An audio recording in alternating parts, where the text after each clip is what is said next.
Friends, healthy diet లోపల కంటికి మేలు చేసే ముల్లంగి ఆకులు. ముల్లంగి అందరికీ తెలుసు కాబట్టి ముల్లంగి దుంపతో పాటు ముల్లంగి ఆకులతో కూడా మనకు చాలా లాభాలు ఉన్నాయన్న విషయాన్ని ఇప్పుడు మనం తెలుసుకుందాం మిత్రమా.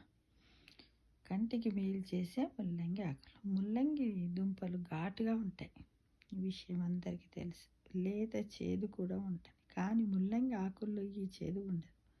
అందుకే ఈ ఆకులను ఉత్తర భారతదేశంలో ఎక్కువగా ఉపయోగిస్తారు. ఈ ఆకుల్లో అనేక రకాల విటమిన్లతో పాటుగా ఫైబర్ కూడా ఉంటుంది. ఈ ఆకుల వల్ల కలిగే లాభం ఏంటో మనం ఇప్పుడు తెలుసుకుందాం. ముల్లంగి ఆకులు కంటి చూపును మెరుగుపరుస్తాయి. వీటిలో కాల్షియం, మెగ్నీషియం, ఫాస్ఫరస్ వంటివి ఎక్కువగా ఉంటాయి. ముల్లంగి ఆకులకు వేడి చేసే స్వభావం ఉంది. అంతేకాకుండా పచ్చి ఆకులు కఫాన్ని పెంచుతాయి, అందువల్ల పచ్చి ఆకులను తినకూడదు. ఈ ఆకుల్లో ఫైబర్ ఎక్కువగా ఉండటం వల్ల జీర్ణ ప్రక్రియ మెరుగుపడుతుంది, మలబద్ధకం కూడా తగ్గుతుంది, కీళ్ళ వాతాన్ని కూడా హరిస్తాయి, వాపులను తగ్గిస్తాయి. ముల్లంగి ఆకులను ఎండబెట్టి వాటితో టీ కాచుకొని తాగితే కళ్ళ మంటలు, దురదలు, నీరు కారడం వంటివి తగ్గుతాయి. మధుమేహ వ్యాధిగ్రస్తులకు వచ్చే అరికాళ్ళ మంటలు ఈ ఆకుల వల్ల తగ్గుతాయి మిత్రమా.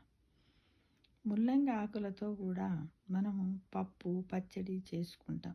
ఆకులను శుభ్రంగా కడిగి వాటిని కందిపప్పును ఉడికించి తాలింపు వేసుకొని తింటే పప్పు రుచిగా ఉంటుంది. ఇక ముల్లంగి ఆకులను దూరగా వేయించి దానిలో ఉప్పు, చింతపండు, ఎండుమిరపకాయలు వేసి బాగా మగ్గనివ్వాలి. ఆ తర్వాత ఉప్పు వేసి మిక్సీలో వేసి ముద్దగా చేస్తే రుచికరమైనటువంటి పచ్చడి కూడా తయారవుతుంది. ఇంకొకటి ఏంటంటే ముల్లంగి ఆకులతో కూడా మనం పకోడీ చేసుకోవచ్చు, బజ్జీలు కూడా చేసుకోవచ్చు. ఇంత ముల్లంగి ఆకు పొడుగ్గా ఉంటుంది కదా, దాన్ని కత్తిరించి శుభ్రంగా గోరువెచ్చటి నీళ్ళల్లో సాల్ట్ వేసి కడిగేసి దానిని శనగపిండిని కలిపి శనగపిండిలో ముంచి, అంటే ఉప్పు, కారం అన్నీ ఆలుగడ్డ బజ్జీలకు వేసినట్టుగా అన్నీ వేసేసి కొంచెం బేకింగ్ సోడా కూడా వేసి కలిపి ఒక 10 వామ ఇవన్నీ వేసి కలిపి నానబెట్టాలి 10 నిమిషాల తర్వాత. ఈ ముల్లంగి ఆకులను దాంట్లో ముంచి ఆయిల్ డీప్ ఫ్రై చేయాలి. బాణాలిలో నూనె పోసేసి దాంట్లో వేసి సిమ్ మీద గోలిచ్చి ముదురు కలర్ వచ్చిన వెంటనే దాన్ని 2 వైపులా చేసి పక్కన పెట్టి తింటే కూడా ఇది ఒక స్నాక్ లాగా కూడా, ఈవినింగ్ స్నాక్ లాగా కూడా ఉపయోగపడుతుంది. అట్లానే ఈ ముల్లంగి ఆకులు 1 పాలు, 2 పాలు ఆనియన్స్, 2 పచ్చిమిర్చి, జీలకర్ర ఇవన్నీ తీసుకొని కూడా మనం దీంతో పకోడీ కూడా చేసుకోవచ్చు మిత్రమా.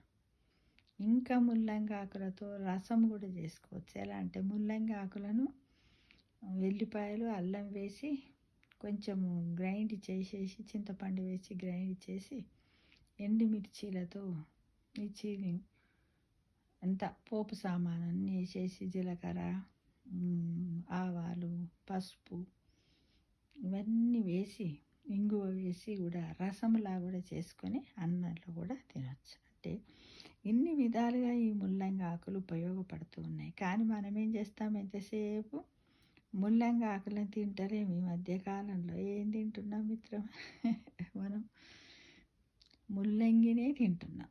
ఇంత మంచి మందు అన్నమాట ఇది. ఇన్ని ప్రయోజనాలు ఉన్నటువంటి ముల్లంగి ఆకులను మనము బయటపడేస్తున్నాం. కాబట్టి ఈ వీడియో చూసిన తర్వాత అందరూ మీకు నచ్చిన విధంగా ఇంకా ఈ ముల్లంగి ఆకులను కూడా మనము ముల్లంగి ఆకులు, ఎండుమిర్చి, ఉల్లిపాయలను గ్రైండ్ చేసి కూడా మనము బియ్యం పిండిలో కలిసి దోశలా పోసుకోవచ్చు, బాగుంటుంది.